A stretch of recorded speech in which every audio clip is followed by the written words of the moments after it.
Kwamandan sojojin ƙasar Iran Brigadier General Ali ya ce duk sojan Amurka da ya sa kafar shi a cikin Iran, sojojin ƙasar Iran su tabbatar da cewa sun dace wannan kafar. Donald Trump yana nan yana yada farfaganda cewa ƙasar Amurka ita ce ke kula da Strait of Hormuz gaba ɗaya, kuma sojojin Amurka suke ba da umarni da kula da wannan yankin. Bayan kuma ya fito ya sanarwa cewa suna nan suna ƙwarya-ƙwarya yarjejeniya tsakanin su da ƙasar Iran, wanda ƙasar Iran ta fito ta ce babu wata yarjejeniya da ke gudana tsakanin su. Duka a yau 10 ga watan 8 shekara ta 2026 inda muke kawo muku rahotannin abubuwan da ke faruwa cikin 24 hours, wanda gada ya kasance kana bibiyar labaranmu ba tare da kana yin subscribing in channel ɗinmu. Donald Trump yana ta faɗin maganganun cewa su ne ke kula da Strait of Hormuz, su kuma Iran suna ƙaryata shi.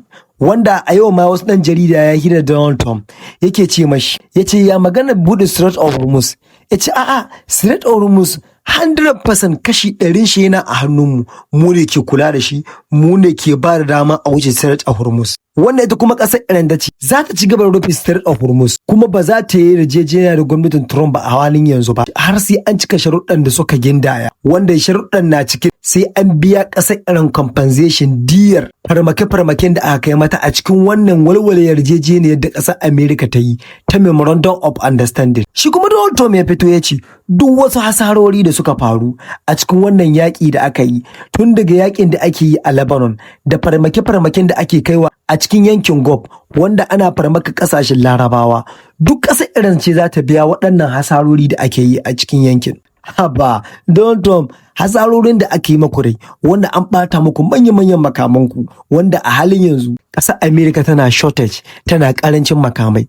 Tun suna ɓoyo har sun kasa hankuri sun fito sun gaya ma duniya. Yana cikin abun da ya dakatar da wannan yakin ya tsaya baya gaba baya baya, kasancewa ƙasar Amerika ba ta da makamai, kuma ba ta iya fitowa da ce ba ta da makamai. Ƙasar Iran suka ƙara da cewa za su iya jira, za su iya dakon har sai wannan gwamnatin da Donald Trump ta wuce, wata gwamnati ta zo, sannan su ci da yarjejeniya a 2029. In dai gwamnatin Donald Trump bata shirya ba su abin da suke so a cikin wannan yarjejeniya da ake yi ba, a wannan karon ma dole sai an dakatar da farmake-farmaken da ake yi a cikin yankin Lebanon, kai sai ma an kai ƙarshen maganar da ake yi yankin Gaza. Sannan kuma shugaban ƙasar Iran Masoud Pezeshkian ya fito ya ce Supreme Leader Mujtaba Khamenei ana nan ana yada farfaganda cewa baya da lafiya. To Supreme Leader mutanen duniya su sani cewa yana nan a cikin ƙoshin lafiya, sai dai bayyana shi bata samu ba sanadiyar wasu dalilan tsaro a wannan lokacin. Sannan mu koma ta yankin Gaza.